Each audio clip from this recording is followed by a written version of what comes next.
that. Canada Post workers are not on strike despite a midnight deadline passing in negotiations with the Crown Corporation. CP24's Arda Zakarian is following the latest developments. Arda. Lena, I'm actually going to bring in Jon Hamilton, spokesperson for Canada Post. Hi, Jon. Thank you so much for joining us today, this afternoon. Canada Post has told its 55,000 workers to refuse overtime work. How will this affect deliveries and services? Oh, thanks for having me on, Arda. Cup W last night decided to take strike action in the form of overtime refusal.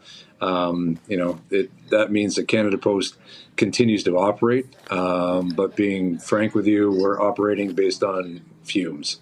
Our volumes have taken a huge hit.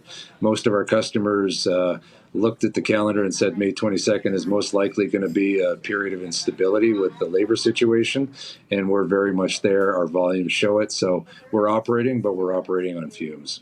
We know both sides did meet. Obviously, there wasn't a deal, but how would you characterize the tone of the negotiations going forward? And we know that the president of Toronto Local Canadian Union of Postal Workers has said that he remains optimistic.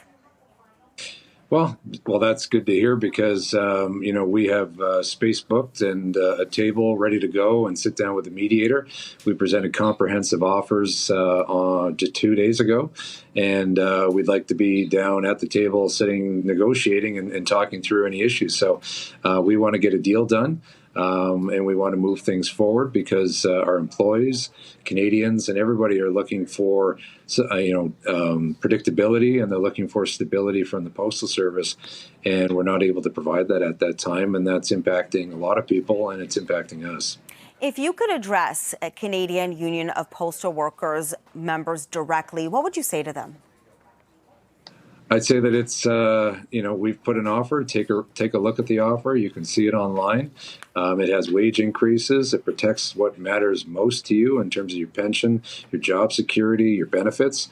But it does include changes that we need to make to address the delivery, challenges of 2025.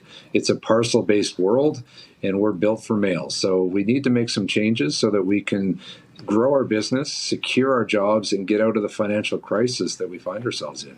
Let's talk about that. We know Canada Post has lost nearly $4 billion since 2018. We know there was a report that says that Canada Post is in an existential crisis. So how do you balance that, the financial sustainability of Canada Post, while maintaining and supporting your workforce? Yeah, and I don't want anyone to think that we're just trying to fix Canada Post on the back of our workers or through our collective agreement. We just need to make some changes to update our delivery model.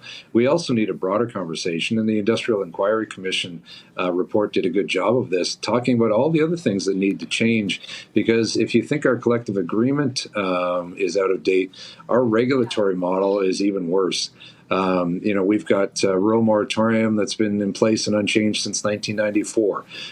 We've got a moratorium on converting door-to-door delivery. We have a postal service charter that dictates how a letter should be delivered based on what life was like in 2009. Those were all great years, but we're not in them anymore, and we need to make changes. We know that you rejected the delay for the strike, the 2-week delay that they asked for, because you wanted an answer as soon as possible. But have you put a deadline for the latest offer? We haven't put a deadline out. We haven't made any changes to employee terms and conditions or done anything like that. We've presented offers 2 days ago, and we want to talk. So that's our goal, to sit down and negotiate. We've got a table, and we've got rooms booked over the weekend. Right now it's a party of one, but there's an open invitation. We want to get down to getting a deal done so that we can provide certainty to our employees, to customers and the rest of the country, especially at this time with the economy where it's at. And also, we provide a valuable service in moving things across the country. And as we try and, fortress our economy against threats from the U.S., Canada Post can play a big role. We're just sadly on the sidelines because of this uncertainty. Thank you so much for this, Jon. We appreciate your time and all of your updates. Thank you. We'll check back in with you very soon. Thanks, Arda. Thank you. And Jon Hamilton is the spokesperson for Canada Post. Sending it back to you in studio, Lena. All right. Thanks for that update, Arda. Much appreciated.